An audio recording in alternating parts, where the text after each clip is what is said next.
Friends, हमने previous video के अंदर बायो-सेवर्ट्स लॉ की एप्लीकेशन डिस्कस की and according to Biot Savart's law हमने straight conducting wire as well as current carrying ring का मैग्नेटिक फील्ड डिस्कस किया।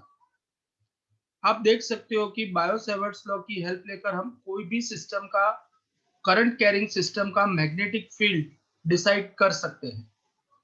जैसे हमने फर्स्ट चैप्टर में और सेकंड चैप्टर में ऑब्जर्व किया कि अगर मेरे पास कोई चार्ज डिस्ट्रीब्यूशन है तो वो चार्ज डिस्ट्रीब्यूशन का इलेक्ट्रिक फील्ड अगर मुझे डिसाइड करना है तो चार्ज डिस्ट्रीब्यूशन का इलेक्ट्रिक फील्ड डिसाइड करने के लिए वैसे तो कूलम्ब्स लॉ है, बट हम सबको पता है कि वहां पर हम यूज करते थे गॉसियन थ्योरम या गॉस थ्योरम। जैसे Gauss theorem is very useful to decide electric field of uniform symmetric charge distribution. Similarly याद रखो कि Ampere circuital law is very useful. Ampere's circuital law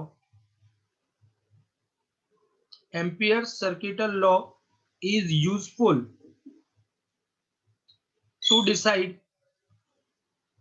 magnetic field of symmetric current system, symmetric current distribution और current system। कैसे, यहां पर ध्यान से समझ लो। जैसे कंसीडर करो कि मेरे पास यहां पर कुछ कंडक्टर्स है, ये मेरे पास कुछ कंडक्टर्स है, ये अलग अलग कंडक्टर्स है और ये कंडक्टर्स में से हर एक में से करंट पास हो रहा है।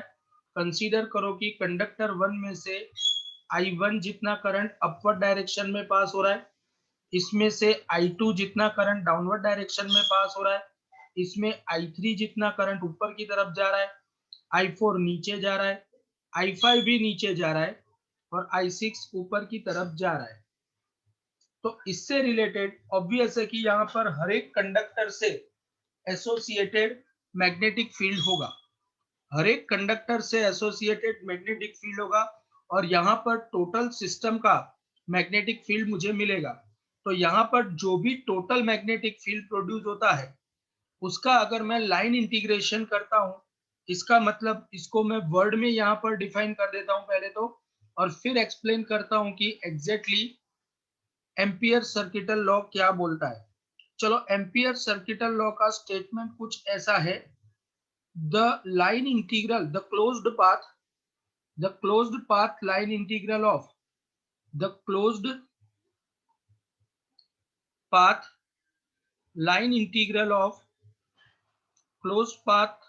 integral of magnetic induction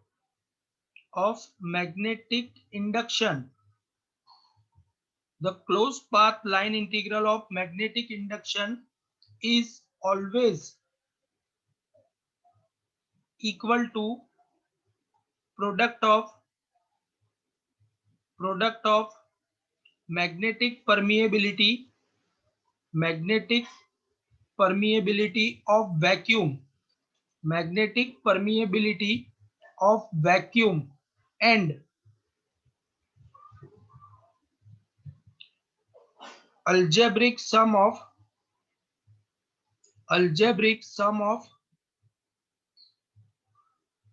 electric current enclosed by such closed path। देखो बेटा, यहां पर हमने ये एम्पियर सर्किटल लॉ का स्टेटमेंट लिखा है। ये जो एम्पियर सर्किटल लॉ का स्टेटमेंट है, ये स्टेटमेंट बहुत ही इंपॉर्टेंट है। एम्पियर सर्किटल लॉ का ये स्टेटमेंट बहुत ही इंपॉर्टेंट है।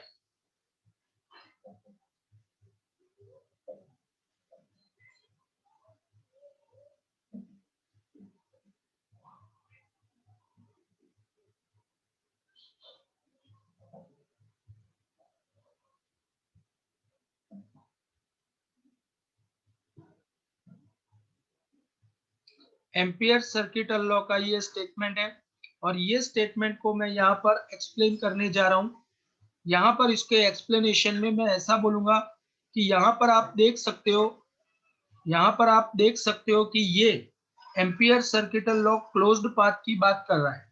इसका मतलब कभी भी अगर मुझे एम्पियर सर्किटल लॉ अप्लाई करना है तो एम्पियर सर्किटल लॉ को अप्लाई करने के लिए चार करंट को एनक्लोज करता हुआ एक लूप इमेजिन करना पड़ता है।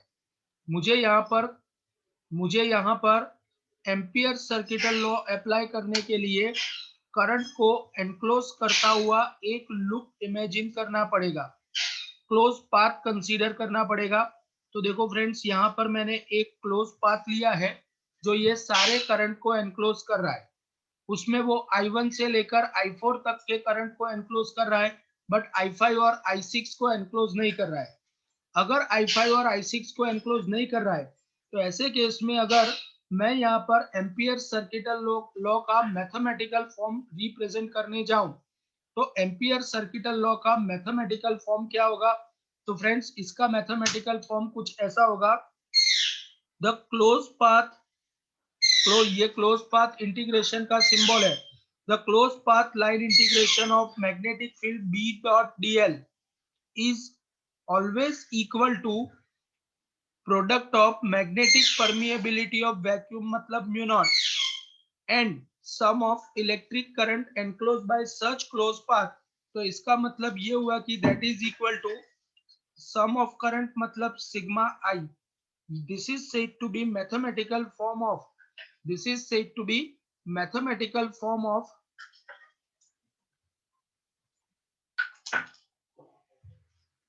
this is said to be mathematical form of Ampere circuital law.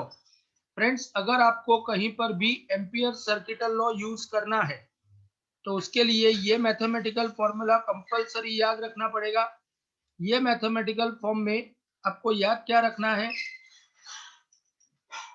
2 minute.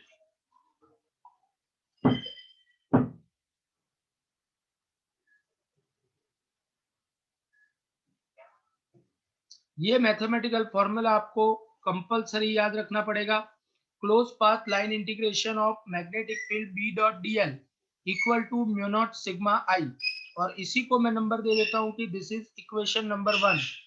Friends, यहाँ पर आपको अगर मैथमेटिकली यहाँ पर अगर आपको ये जो पर्टिकुलर ब्लू कलर की लूप मैंने यहाँ पर बनाई है, आपको पता है कि जैसे अगर आपको गॉस थ्योरम अप्लाई करना है तो गॉस थ्योरम अप्लाई करने के लिए गॉस थ्योरम अप्लाई करना है तो गॉस थ्योरम अप्लाई करने के लिए कंपलसरी आपको चार्जेस को एनक्लोज करता हुआ एक सरफेस इमेजिन करना पड़ता है। सिमिलरली, जब भी आपको एम्पियर सर्किटल लॉ यूज करना है तो एम्पियर सर्किटल लॉ यूज करने के लिए कंपलसरी आपको करंट कैरिंग कंडक्टर को एनक्लोज करने वाला एक इमेजिनरी लूप सोचना पड़ता है। This particular loop is said to be Amperian loop. This is said to be Amperian loop. और अगर ये एम्पीरियन लूप है, यहाँ पर मैंने वर्ड यूज किया है algebraic sum of electric current.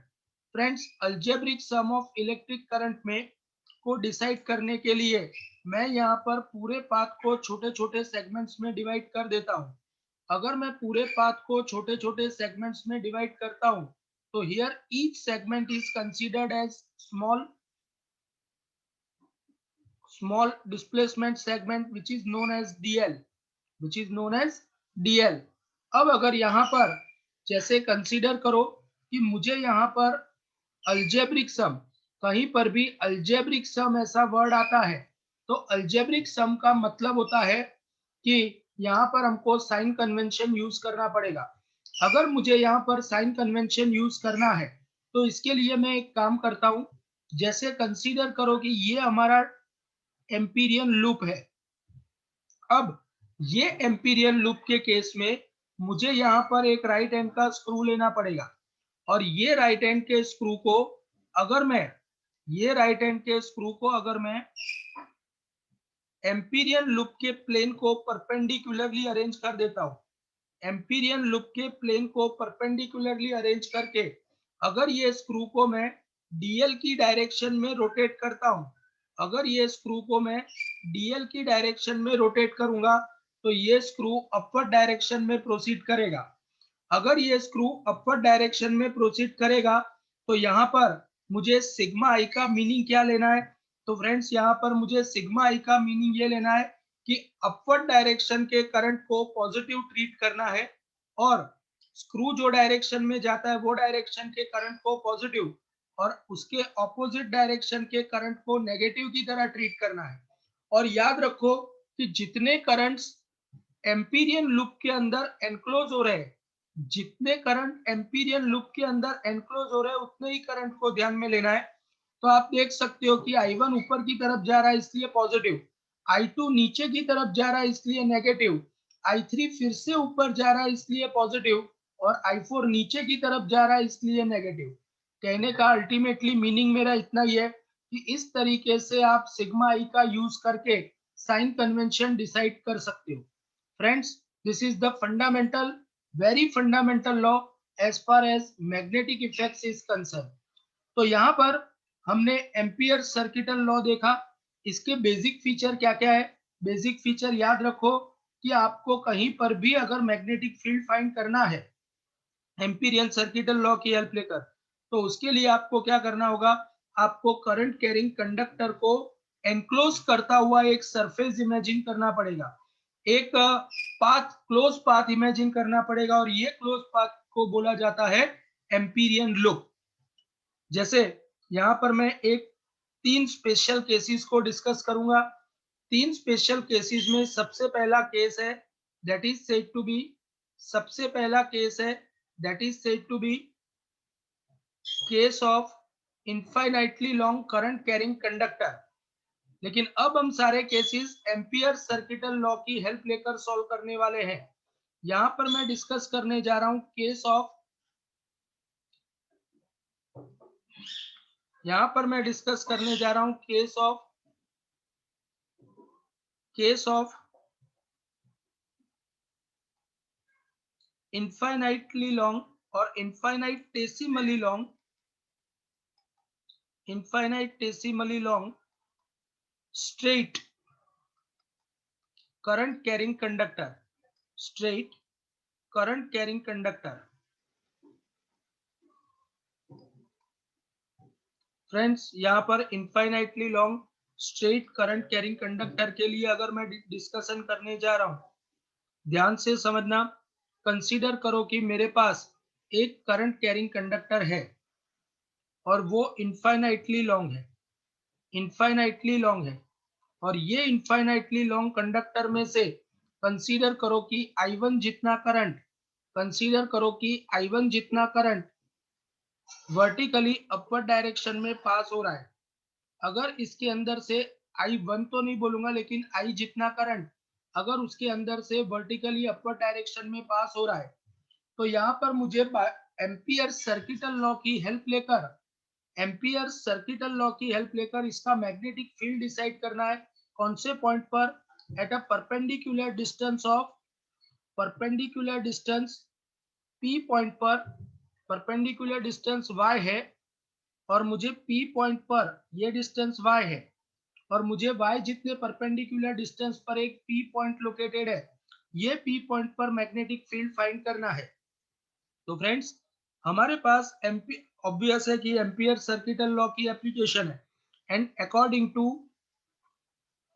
To Ampere circuital law, according to Ampere's circuital law, you all very well know that closed path line integration of magnetic field B dot dl is equal to mu naught sigma I। यहाँ पर हम left hand side और right hand side को अलग अलग discuss करेंगे। चलो left hand side को डिस्कस करने के लिए left hand side is equal to close path line integration of magnetic field B dot dl। अब हमको पता है कि यहाँ पर जब भी मैग्नेटिक फील्ड प्रोड्यूस होगा, करंट कैरिंग कंडक्टर के आसपास जो भी मैग्नेटिक फील्ड प्रोड्यूस होता है वो मैग्नेटिक फील्ड फ्रेंड्स इस तरीके से वायर के आसपास सर्कुलर पाथ पर ही होता है। तो अगर मैग्नेटिक फील्ड मैंने पिंक कलर से रिप्रेजेंट किया है, अब यहाँ पर ध्यान से समझो, ये यही पिंक कलर के जो मैंने सर्कल यहाँ पर बनाया, ये पिंक कलर के सर्कल को ही, ये पिंक कलर के सर्कल को ही मैं एम्पीरियन लूप बोल देता हूँ। तो ये अगर एम्पीरियन लूप है तो इसका मतलब ये हुआ कि हियर, अगर ये एम्पीरियन लूप है तो ये लूप के लिए आप देख सकते हो कि मैग्नेटिक फील्ड भी इसी डायरेक्शन में होगा और डीएल भी इसी डायरेक्शन में होगा। तो here B is parallel to DL. अगर B is parallel to DL है तो थीटा इक्वल टू 0। अगर थीटा इक्वल टू 0 है तो फंडामेंटली फिर से एक बार लेफ्ट हैंड साइड को डिस्कस करना शुरू करते हैं। That is equal to close path line integration of B dl cos theta, b dl cos theta, but theta equal to 0, cos 0 equal to 1. So ultimately it will become closed path line integral b dl. b यहाँ पर magnitude constant होगा इसलिए बाहर निकाल लिया, तो close path line integral of dl। अगर मैं सारे dl का एडिशन करता हूँ, dl dl dl dl dl, तो मुझे पूरे सर्कल का सरकमफेरेंस मिलेगा। तो सरकमफेरेंस की वैल्यू तो रेडियस y है, इसलिए b into two pi y, and b into two pi y ये उसका मुझे LHS मिल गया। अब RHS को डिस्कस करते हैं। RHS में मैं ऐसा बोलूंगा कि RHS is equal to mu not sigma I. अगर RHS equal to mu not sigma I है, अगर आप राइट हैंड के स्क्रू को DL की डायरेक्शन में घुमाओगे तो ऊपर की तरफ का करंट पॉजिटिव मिलता है, और अगर ऊपर की तरफ का करंट पॉजिटिव मिलेगा, अपवर्ड का करंट पॉजिटिव, तो RHS आएगा म्यू नॉट सिग्मा आई। सिग्मा आई का मतलब होता है total electric current enclose by this empyrean loop. और आप देख सकते हो कि ये एम्पीरियन लूप ने सिर्फ आई करंट को एनक्लोज किया है, इसलिए I. LHS equal to RHS formula के हिसाब से b into two pi by is equal to, ये इक्वेशन RHS है, b into two pi by is equal to mu naught I. तो इसका मतलब infinitesimally long current carrying conductor का magnetic field होगा mu naught I upon two pi by. Infinitely long current carrying conductor का magnetic field का formula आया mu naught I upon two pi by. ये formula already हमने Biot Savart's law की help लेकर obtain किया है। फ्रेंड्स, इसी तरीके से मैं यहाँ पर डिस्कस करने जा रहा हूँ केस ऑफ सोलेनॉइड। यहाँ पर मैं डिस्कस करने जा रहा हूँ case of current carrying solenoid, case of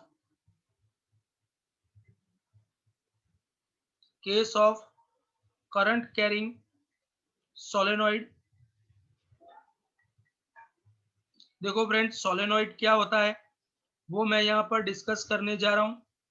हम सबको पता है कि अगर मैं किसी सिलिंड्रिकल बेस को लेकर के, कंसीडर करो कि ये मेरे पास एक सिलिंड्रिकल बेस है, कंसीडर करो कि ये मेरे पास एक सिलिंड्रिकल बेस है, और ये सिलिंड्रिकल बेस के ऊपर, माइंड वेल, ये जो सिलिंड्रिकल बेस मैंने लिया, ये सिलिंड्रिकल बेस आप कोई भी मटेरियल का ले सकते हो। It may be either conductor और नॉन कंडक्टर, कोई भी शेप का आप ले लो।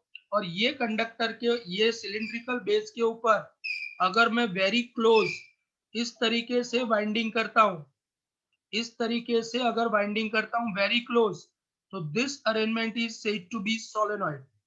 इन शॉर्ट, यहाँ पर जो वायर का शेप होगा वो वायर के वाइंडिंग का शेप ऐसा मिलेगा, और अगर ऐसा वायर के वाइंडिंग का शेप मिलेगा तो this particular shape is said to be helical shape. और अगर ये हेलिकल शेप है तो इसका मतलब ये हुआ कि यहाँ पर मैं सोलेनॉइड की डेफिनेशन लिखने जा रहा हूँ। सोलेनॉइड की डेफिनेशन क्या होगी? तो फ्रेंड्स याद रखो सोलेनॉइड की definition, if isolated conducting wire, isolated conducting wire is wound around any cylindrical core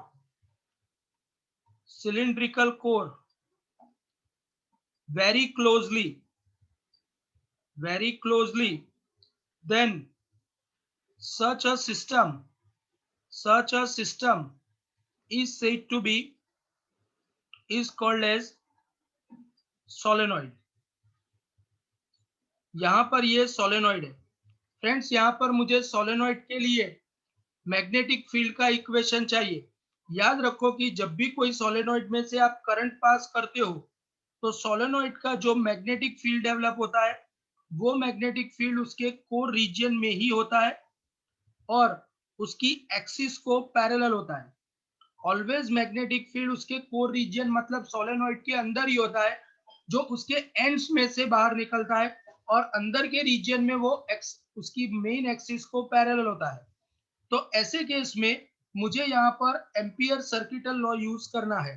you all very well know that according to Ampere circuital law, according to Ampere circuital law, तो Ampere circuital law का fundamental क्या है? तो Ampere circuital law का basic equation है close path line integration of magnetic field B dot dl equal to mu not sigma I. अगर ये इसका बेसिक इक्वेशन है तो फ्रेंड्स यहाँ पर हम ये बेसिक इक्वेशन का यहाँ पर यूज करेंगे और ये यूज करने के लिए यहाँ पर ध्यान से समझना, मैं यहाँ पर ये सोलेनॉइड का वर्टिकल सेक्शन लेता हूँ, सोलेनॉइड का सेक्शन ले रहा हूँ, सोलेनॉइड को बीच में से एक्सिस के पैरेलल काट रहा हूँ, एक्सिस को परपेंडिकुलर नहीं, एक्सिस को पैरेलल काट रहा हूँ। और अगर एक्सिस को पैरेलल को काटूंगा तो मुझे यहाँ पर कैसा शेप मिलेगा? ध्यान से समझना, मुझे यहाँ पर सोलेनॉइड का कुछ ऐसा शेप मिलने वाला है, ध्यान से समझना।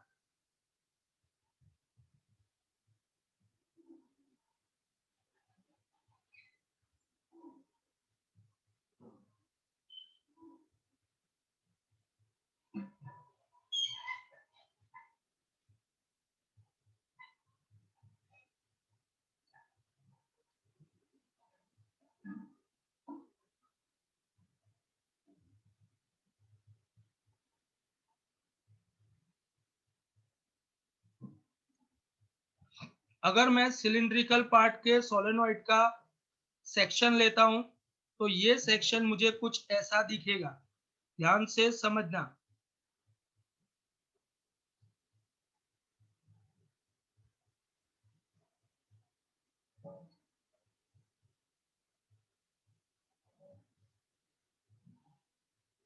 अगर मैं किसी भी सोलेनॉइड का सेक्शन लेता हूं तो सोलेनॉइड का सेक्शन मुझे ऐसा मिलता है। अगर मुझे सोलेनॉइड का सेक्शन मिला तो यहाँ पर ऑब्वियस है कि कंडक्टर्स भी कट हो जाएंगे, लेकिन कंडक्टर्स के कट होने पर मुझे कंडक्टर्स के क्रॉस सेक्शंस दिखाई देंगे। और अगर कंडक्टर्स के क्रॉस सेक्शंस दिखाई देते हैं तो ये ऊपर के पार्ट के क्रॉस सेक्शंस है जिसमें से करंट बाहर की तरफ आ रहा है। ये ऊपर के पार्ट के क्रॉस सेक्शंस है जहां पर करंट ऊपर से बाहर की तरफ आ रहा है। और यहाँ पर नीचे के क्रॉस सेक्शंस भी ऐसे ही दिखेंगे, लेकिन घूम फिर के नीचे के पार्ट में करंट अंदर जाएगा। ऑब्वियस है कि ऊपर से करंट बाहर आता है और नीचे से करंट अंदर जाता है, ऊपर से करंट बाहर आता है और नीचे से करंट अंदर जा रहा है। इसका मतलब ये हुआ कि यहाँ पर जहां पर करंट बाहर की तरफ आ रहा है वहां पर मैं डॉट के साइन से रिप्रेजेंट कर रहा हूं, जहां पर करंट बाहर की तरफ आ रहा है वहां पर डॉट्स के साइन से रिप्रेजेंट कर रहा हूं, और जहां पर करंट अंदर की तरफ जा रहा है वहां पर क्रॉस के साइन से रिप्रेजेंट करता हूं। करंट अगर अंदर की तरफ जा रहा है तो क्रॉस, अंदर की तरफ जा रहा है तो क्रॉस, और बाहर की तरफ आ रहा है तो डॉट। करंट अगर अंदर की तरफ जा रहा है तो क्रॉस, बाहर आ रहा है तो डॉट। और इसका जो मैग्नेटिक फील्ड है, अभी मैंने आपको इलस्ट्रेट किया कि सोलेनॉइड का जो मैग्नेटिक फील्ड होता है, फ्रेंड्स यहाँ पर ध्यान से समझना, सोलेनॉइड का जो मैग्नेटिक फील्ड होता है वो उसकी एक्सिस को पैरेलल होता है और उसके कोर रीजन में ही प्रोड्यूस होता है। एक्सिस को पैरेलल होता है और सिर्फ कोर रीजन को पैरेलल होता है। इसका मतलब ये सोलेनॉइड का मैग्नेटिक फील्ड है। तो ये मैंने यहाँ पर फंडामेंटल रिप्रेजेंट किया। फ्रेंड्स, अगर मुझे यहाँ पर एम्पियर सर्किटल लॉ यूज करना है तो एम्पियर सर्किटल लॉ यूज करने के लिए मैं यहाँ पर LHS से स्टार्ट करता हूँ। तो LHS is equal to close path line integration of B dot DL। अब लाइन इंटीग्रेशन करने के लिए मुझे यहाँ पर सबसे पहले तो एम्पियर सर्किटल लॉ यूज करना है, तो एम्पीरियन लूप इमेजिन करना पड़ेगा। यहाँ पर हम ऑलवेज इस तरीके से ट्रिक अप्लाई करेंगे कि एम्पीरियन लूप हमको इजी क्वेश्चन को इजीली सॉल्व करने में हेल्प करे। और इसीलिए मैं यहाँ पर कुछ इस तरीके का एम्पीरियन लूप ले रहा हूँ। कैसा, देखो, अगर मैं यहाँ पर एम्पीरियन लूप इमेजिन कर रहा हूँ तो ये एम्पीरियन लूप मैं यहाँ पर ब्लैक कलर से रिप्रेजेंट करता हूँ। आप देख सकते हो कि मैंने यहाँ पर ब्लैक कलर की हेल्प लेकर एक रेक्टेंगुलर शेप का एम्पीरियन लूप इमेजिन किया है। ये एम्पीरियन लूप को मैं नाम दे देता हूँ। ये एम्पीरियन लूप को मैंने नाम दिया P, Q, R and S। अगर ये एम्पीरियन लूप को मैंने P, Q, R, S ऐसा नाम दे दिया तो यहाँ पर सबसे पहले तो इसको छोटे छोटे सेगमेंट्स में डिवाइड करना पड़ेगा। अगर मैं इसको छोटे छोटे सेगमेंट्स में डिवाइड करने जाऊं तो इसके छोटे छोटे सेगमेंट्स कैसे बनेंगे? फ्रेंड्स यहाँ पर ध्यान से समझो। ये इसके छोटे छोटे सेगमेंट से DL, ये इसके छोटे छोटे सेगमेंट से DL।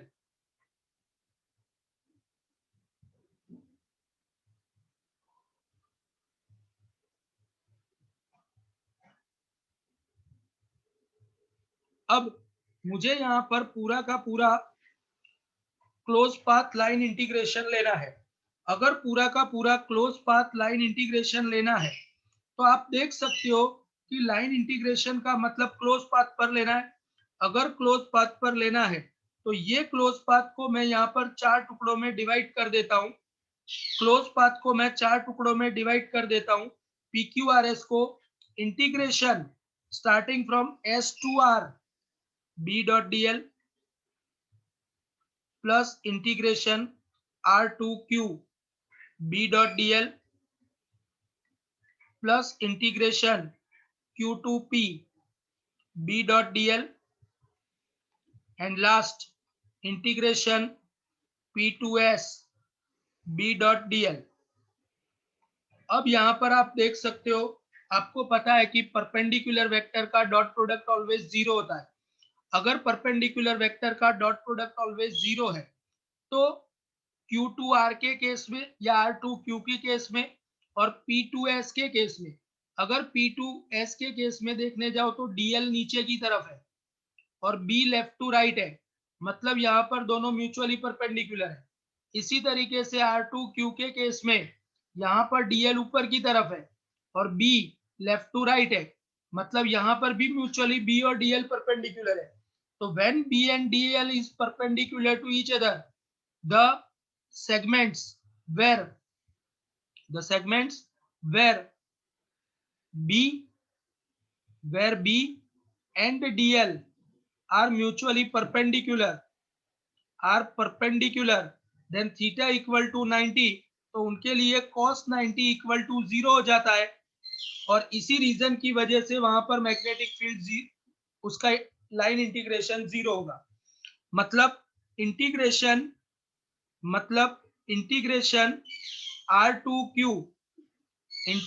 R2Q B dot DL is equal to integration S2P B dot DL, दोनों 0 होगा क्योंकि यहाँ पर they are perpendicular to each other. मतलब B and DL are mutually perpendicular, मतलब इनका डॉट प्रोडक्ट 0 हो गया। इंटीग्रेशन R2Q ये टर्म एंड इंटीग्रेशन S2P, मतलब ये टर्म का इंटीग्रेशन 0 होगा। अब ध्यान से देखो, बाहर के रीजियन में तो मैग्नेटिक फील्ड 0 ही होता है, मतलब integration Q2PB B dot DL भी 0 होगा, बिकॉज वहां पर मैग्नेटिक फील्ड 0 है, वहां पर मैग्नेटिक फील्ड है ही नहीं। और अगर मैग्नेटिक फील्ड है ही नहीं तो वहां पर का लाइन इंटीग्रेशन भी 0 होगा। अगर वहां पर भी लाइन इंटीग्रेशन 0 हुआ तो अब बाकी क्या बचा? अब हमारे लिए एक ही अपॉर्चुनिटी बचती है। तो फाइनली मैं यहाँ पर बता देता हूँ LHS is equal to close path line integration B dot DL, लेकिन 3 टर्म तो जीरो हो गई, सिर्फ एक ही टर्म बाकी बचती है, that is equal to integration S to R B dot DL। लेकिन S टू R के केस में आप देख सकते हो कि जो डायरेक्शन में DL है, उस जिस डायरेक्शन में ग्रीन कलर का DL है, उसी डायरेक्शन में ऑरेंज कलर का मैग्नेटिक फील्ड भी है, मतलब दे आर म्यूचुअली पैरेलल। तो B constant integration S to R DL, क्योंकि cos थीटा इक्वल टू 0 है यहाँ पर, बिकॉज यहाँ पर थीटा इक्वल टू 0 है। अगर थीटा इक्वल टू 0 है तो इसका मतलब तो ये हुआ कि फाइनली LHS हमारे लिए क्या बना, तो फाइनली LHS बन गया B इंटू इंटीग्रेशन DL, मतलब DL DL DL DL सबका एडिशन करोगे तो आपको सोलेनोइड की टोटल लेंथ मिलेगी। और अगर सोलेनोइड की टोटल लेंथ L जितनी है तो इसका मतलब B इंटू L मिला, which is equation number 1। This is equation number 1। तो LHS is equal to B into L मुझे मिल गया, LHS is equal to BL मिल गया। अब मैं RHS डिस्कस करने जा रहा हूं। मैं RHS डिस्कस करते वक्त RHS is equal to mu not sigma I, और आपको पता है कि सिग्मा I मतलब total electric current enclose by total electric current enclose by Amperian loop. तो यहां पर आप देख सकते हो कि अगर एम्पीरियन लूप ने 1 2 3 4 5 ऐसे n number of capital N number of turns को अगर capital N number of turns को अगर यहाँ पर एनक्लोज किया है, तो सारे करंट एक ही डायरेक्शन में बाहर आ रहे हैं, इसलिए एक में से पास होने वाला करंट I, तो n टर्न में से पास होने वाला total current mu not NI जितना मिलता है। This is said to be RHS। ये क्या है, RHS है, जिसको मैं इक्वेशन नंबर 2 बोल देता हूं। अगर मैं दोनों को कंपेयर करता हूं तो from these two equations fundamentally we can say that from these two equations B into L is equal to mu naught Ni। अगर मैं यहाँ पर B equal to subject of equation बनाता हूं तो mu not Ni upon L। N upon L का मतलब होता है total number of turns per unit length, जिसको मैं B equal to mu not small Ni भी लिख सकता हूं। याद रखो कि सोलेनोइड के केस में ऑलवेज इक्वेशन स्मॉल n की टर्म्स में लिखा जाता है। Here mind well, small n is said to be capital N upon L, मतलब total number of turns per unit length, turns per unit length. तो friends यहाँ पर हमने इंपॉर्टेंट केसेस में एक केस देखा infinitesimally long current carrying conductor का, दूसरा केस हमने डिस्कस किया इनफाइनाइटली लॉन्ग सोलेनोइड का। अब मैं यहाँ पर तीसरा केस डिस्कस करने जा रहा हूँ, और तीसरा केस डिस्कस करने जा रहा हूँ, और तीसरे केस का नाम है that is said to be case of toroid. Friends, 5th chapter को पढ़ने के लिए टॉरॉइड बहुत ही इंपॉर्टेंट चीज है, यहाँ पर ध्यान से समझना। कंसीडर करो, अब मैं डिस्कस करने जा रहा हूँ टॉरॉइड। माइंड वेल, प्लाज्मा के कन्फाइनमेंट के लिए प्लाज्मा का कन्फाइनमेंट नाम का एक प्रोसेस होता है, और वो प्रोसेस करने के लिए टॉरॉइड नाम का डिवाइस बहुत ही इंपॉर्टेंट है। हमको यहाँ पर टॉरॉइड को डिस्कस करना है। टॉरॉइड दिखने में कैसा होता है, तो इंडियन रेसिपी के हिसाब से सोचने जाओ तो टॉरॉइड मेंदू वड़ा के शेप का होता है, और अगर फॉरेन कंट्री के हिसाब से देखने जाओ तो टॉरॉइड सेम शेप, मतलब डोनट शेप का होता है। एक्चुअली टॉरॉइड कैसा होता है वो मैं उसको ड्रॉ करने जा रहा हूँ, सब लोग यहाँ पर ध्यान से समझना। अगर मैं कोई रिंग लेता हूँ, कंसीडर करो कि ये मेरे पास एक रिंग है, कंसीडर करो कि ये मेरे पास एक रिंग है, और कंसीडर करो कि मेरे पास एक रिंग पहले तो बना देता हूं, बात की बात बाद में डिस्कस करता हूं। कंसीडर करो कि ये एक रिंग है, ये दूसरी रिंग है, ये दूसरी रिंग नहीं है तो अल्टीमेटली ये पूरी की पूरी ऐसी रिंग, 3 डायमेंशनल रिंग में यहाँ पर दिखा रहा हूं। ध्यान से समझने के लिए ट्राई करना। अब ऐसा शेप ले करके अगर मैं इसके ऊपर पतले पतले वायर का वाइंडिंग करता हूं, देखो ध्यान से समझो, इसके ऊपर अगर मैंने वाइंडिंग किया कॉपर का या कोई भी मटेरियल लेकर के, एल्यूमिनियम या ऐसे, बट वायर के ऊपर इंसुलेशन किया हुआ जरूरी है। इसके ऊपर अगर मैं वायरिंग इस तरीके से कर देता हूं, आप देख सकते हो कि अगर सोलेनॉइड के दोनों एंड को पकड़ के सर्कुलर शेप में घुमा दिया जाए तो हमको जो अरेंजमेंट मिलता है, ऐसे अरेंजमेंट को टोरॉइड बोला जाता है। याद रखो कि टोरॉइड को रोलैंड नाम के साइंटिस्ट ने अपने एक्सपेरिमेंट में बहुत बार यूज किया था, इसीलिए ये अरेंजमेंट को रोलैंड रिंग भी बोला जाता है। अब ऑब्वियस है कि ये दोनों एंड्स को मैंने कनेक्ट कर दिया है, इसलिए यहाँ पर जो मैग्नेटिक फील्ड डेवलप होगा, फ्रेंड्स ऑब्वियस है कि ये जो मैग्नेटिक फील्ड डेवलप होगा वो उसके कोर रीजियन में ही डेवलप होगा। मैग्नेटिक फील्ड जो भी डेवलप होगा वो उसके कोर रीजियन में डेवलप होगा। कोर रीजियन में मैग्नेटिक फील्ड डेवलप हुआ, ये ब्राउन कलर का मैग्नेटिक फील्ड मैंने दिखाया है। अगर इसकी radius, average radius capital R जितनी है, तो यहाँ पर टॉरॉइड के लिए अगर मैं एम्पियर सर्किटल लॉ यूज करने जाऊं, तो according to Ampere circuital law हमारे पास बेसिक स्टेटमेंट क्या है? तो according to Ampere circuital law, close path line integration of magnetic field B dot D L is equal to mu not sigma I. चलो left hand side से start करते हैं, तो left hand side is equal to close path line integration B dot D L. अब यहाँ पर भी B और डी एल मैंने सेम डायरेक्शन में ही लिया है। अगर बी और डी एल सेम डायरेक्शन में है तो B close path line integration D L cos zero, and क्योंकि दोनों का डायरेक्शन सेम है, कॉस जीरो इक्वल टू 1, तो यहाँ पर B close path line integration मतलब उसका सरकमफेरेंस, तो that is equal to 2 pi R, और RHS is equal to mu not sigma I. यहाँ पर सारे के सारे इलेक्ट्रिक करंट एनक्लोज हो रहे हैं, इसलिए म्यू नॉट एन आई। अगर मैं यहाँ पर दोनों को इक्वेशन को कंपेयर कर देता हूँ, तो we can say that B into two pi R is equal to, B into two pi R is equal to mu not N I. अगर मैं यहाँ पर b को सब्जेक्ट ऑफ इक्वेशन बनाता हूँ, तो mu not N upon two pi r into I, but N upon two pi r मतलब इसको भी मैं स्मॉल एन की तरह ट्रीट करता हूँ, वेर स्मॉल एन मतलब यहाँ पर स्मॉल एन मतलब total number of turns per unit length of circumference of circumference of toroid. This is said to be equation B equal to mu naught small ni, and this is also equation of magnetic field generated due to toroid.